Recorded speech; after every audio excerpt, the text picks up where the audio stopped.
Shalom, salam sejahtera bagi kita sekalian. Mari kita merenungkan kebenaran firman Tuhan yang bertema orang kikir tidak akan masuk dalam kerajaan Allah. Mari kita buka Alkitab kita yang terambil dari 1 Korintus 6 ayat yang ke-10. Dikatakan demikian, pencuri, orang kikir, pemabuk, pemfitnah, dan penipu tidak akan mendapat bagian dalam kerajaan Allah. Saudara yang dikasihi Tuhan, tema firman Tuhan hari ini, orang kikir tidak dapat masuk dalam kerajaan Allah. Saudara yang dikasihi Tuhan, mari periksa diri saudara dan saya, apakah kita termasuk golongan orang-orang demikian.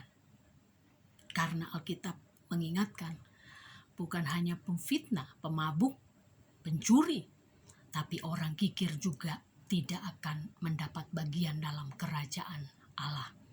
Itu sebabnya saudara, milikilah hati yang penuh dengan belas kasih, penuh dengan kemurahan. Karena Tuhan kita Yesus penuh dengan kemurahan, yang menjadi manusia untuk menyelamatkan saudara dan saya yang seharusnya binasa oleh karena pelanggaran dan dosa-dosa kita. Alkitab juga mengingatkan di dalam Amsal 28 ayat yang ke-22.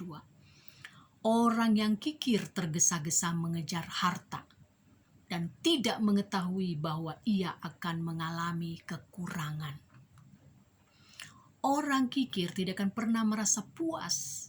Orang kikir pasti hidupnya tidak ada ucapan syukur. Dia terus mengejar harta menjadi ukuran keberhasilan hidupnya. Makanya tidak heran kalau dia memposting hartanya, rumahnya, mobilnya, saudara, dan bangga dengan depositonya yang banyak. Tapi dengar baik, kita tidak ada arti apa-apa kalau kita tidak menjadi berkat buat orang lain. Perhatikan, apa yang kita punya belum tentu hanya kita yang nikmati.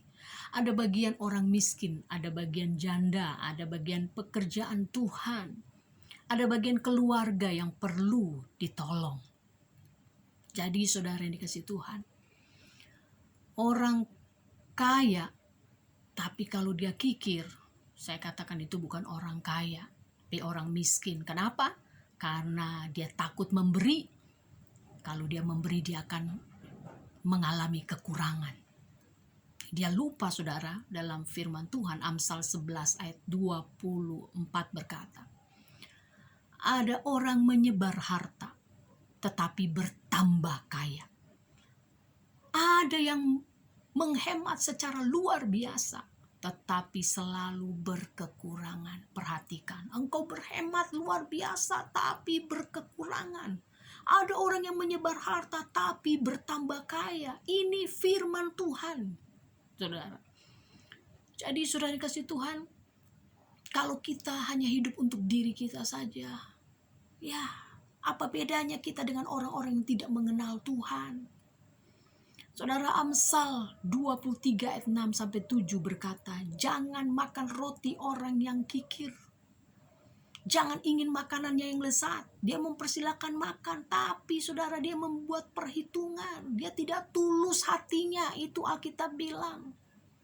Dan saudara, yang lebih mengerikan dalam 1 Korintus 5 ayat 11 berkata, jangan bergaul dengan orang yang sekalipun menyebut dirinya saudara adalah orang cabul, kikir, penyembah berhala, pemfitnah, pemabuk, atau penipu.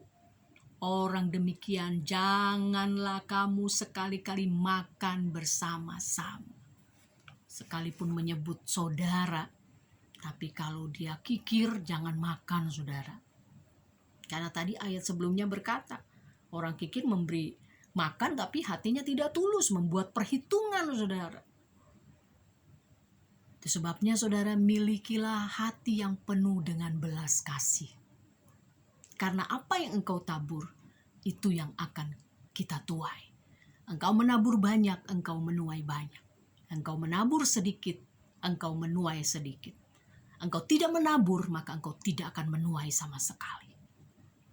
Alkitab juga mengingatkan hendaklah kebaikan hatimu diketahui semua orang. Bukan kikirnya kita, pelitnya kita, kejahatan kita yang diketahui oleh orang. Biar kebaikan kita diketahui semua orang. Sehingga saudara yang dikasih Tuhan, kita pulang, pastikan bahwa kita mendapat tempat dalam kerajaan Allah. Hidup ini singkat, 70 kalau kuat 80 kebanggaannya sengsara. Jadi kalau engkau hari ini sehat, engkau kuat, bukan karena hartamu bisa mempertahankan nyawamu, tapi semata-mata karena kemurahan hati Tuhan sendiri. Jadilah orang-orang yang menebar kebaikan.